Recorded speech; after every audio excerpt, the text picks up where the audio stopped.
Let's pretend somebody just got engaged and now you have to plan your wedding. Where do you start?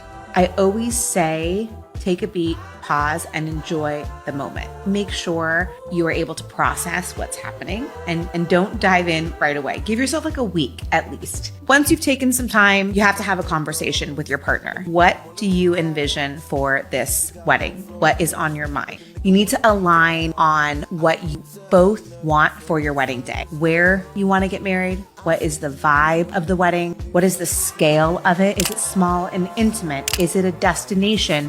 Is it a big blowout party with all your family and friends? Then you need to talk a little bit about budget. How much do we want to spend? Having the money conversation, very, very important. And then the third thing you want to talk about is who you're going to invite, because the guest list itself going to really impact the budget, how much you need to spend, and where you can have the wedding.